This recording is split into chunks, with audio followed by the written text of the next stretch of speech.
ራስን ዝቅ ማድረግ። የቅዱስ ዮሐንስ አፈወርቅ ምክር። በስመ አብ ወወልድ ወመንፈስ ቅዱስ አሐዱ አምላክ አሜን። እግዚአብሔርን የምትወዱት አንድም እግዚአብሔር የሚወዳችሁ ልጆች ትሕትናን ገንዘብ ማድረግ ምን ያህል ጥቅም እንዳለው፣ በአንጻሩ ደግሞ ትዕቢትን ገንዘብ ማድረግ ምን ያህል ጉዳት እንዳለው ታውቁ ዘንድ እወዳለሁ።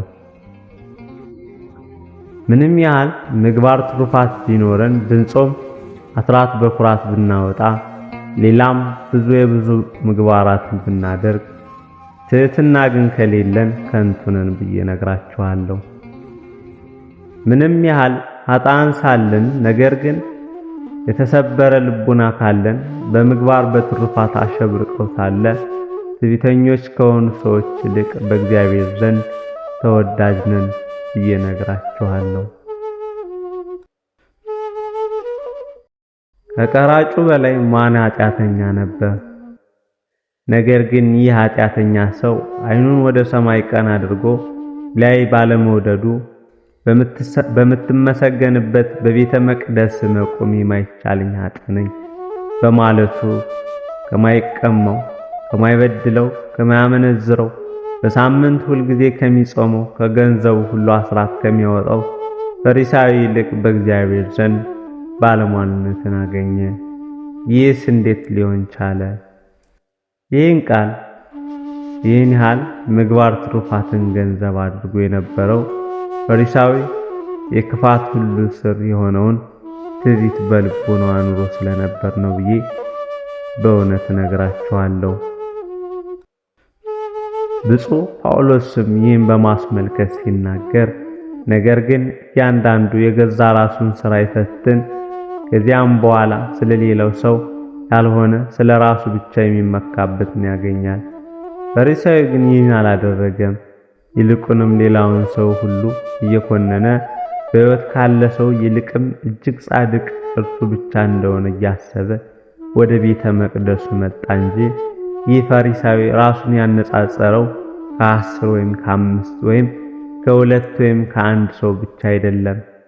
በዚህ ዓለም ከሚኖሩ ሰዎች እርሱን የሚተካከለው ማንም እንደሌለ በአደባባይ ጭምር ተናገረ እንጂ የሚተካከለው እንደሌለ ብቻም አይደለም፣ ዳግመኛም በሰው ሁሉ ላይ ፈረደ እንጂ። ይህም በማድረጉ በሽቅድድሙ ላይ ወደቀ።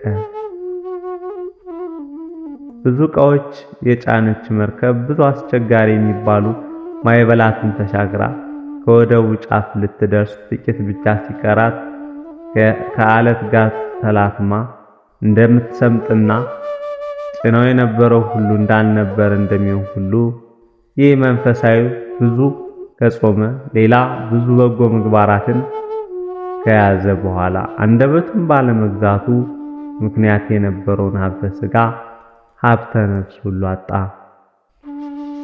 ምንም እንኳን ወደ ቤተ መቅደሱ ለጸሎት መምጣቱ በጎ ምግባር ቢሆንም ባደረገው ነገር ስለተመጻደቀበት፣ ራሱን ከፍ ስላደረገበት ባዶውን ወደ ቤቱ ሄደ ብዬ በእውነት ነግራችኋለሁ።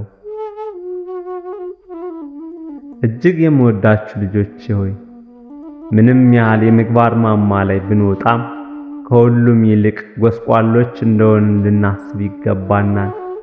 ትዕቢትን ከልቦናችን ነቅለን ካልጣልን በቀር ምንም መንበረ ጸባዖት ብንደርስም ጠልፎን ይጥለናል፣ ይወረውረናል ብዬ በእውነት ያለ ሐሰት ነግራችኋለሁ። ዳግመኛም ትሕትናን በልቦናችን ውስጥ የምናኖር ከሆነ ምንም ያህል በኃጢአት ሸለቆ ብንወድቅም መንበረ ጸባዖት ታደርሰናለች ብዬ በእውነት ያለ ሐሰት ነግራችኋለሁ። ከፈሪሳውያን ይልቅ ቀራጮች በእግዚአብሔር ዘንድ ባለሟልነትን ያገኙት ልበ ትሑታን ስለነበሩ ነው። ትዕቢት ልቦናን ከፍ ማድረግ ከዲያብሎስ ይልቅ የከፋን እንኳን ታደርጋለች። ፈያታዊ ዘይማን ከሐዋርያት አስቀድሞ ገነት የገባው ልበ ትሑት ኃጢአቱን አውቋት ይናዘዛት ስለነበር ነው። ኃጢአታቸውን ዘወትር የሚያስቡ ደግሞ የሚናዘዙ ሰዎች ንዑድ ክቡራን ናቸው። ምንም ያህል በጎ ምግባር እንደሰሩ የሚያውቁ ነገር ግን ምንም በጎ ምግባር እንዳልሰሩ ሆነው ልቦናቸውን ዝቅ ዝቅ የሚያደርጉ ሰዎች ሹመት ልማታቸው እንዴት የበዛ ይሆን? ኃጢአተኛ ሆኖ ሳለ ራሱን ዝቅ ዝቅ የሚያደርግ ሰው በትዕቢት ከተያዘ ጻድቅ ሰው ይልቅ ንዑድ ክቡር ነው። እንግዲህ ኃጢአተኛ ሆኖ ሳለ ራሱን ዝቅ ዝቅ የሚያደርገው ሰው ይህን ያህል ንዑድ ክቡር ከሆነ ጻድቅ ሆኖ ሳለ ራሱን ዝቅ ዝቅ የሚያደርግ ሰው ደግሞ ከዚህ ይልቅ እንዴት ይከብር! የምግባሩ መዓዛ የትሩፋቱ በጎ ጠረን እስከ የትኛው ሰማይ ይወጣ ይሆን? አዎ የዚህ ሰው የምግባሩ ዕጣን መንመርጻዎት ይደርሳል። በእውነት ያለ ጥርጥር በማእከለ ሰራዊተ መላእክት ይገባል።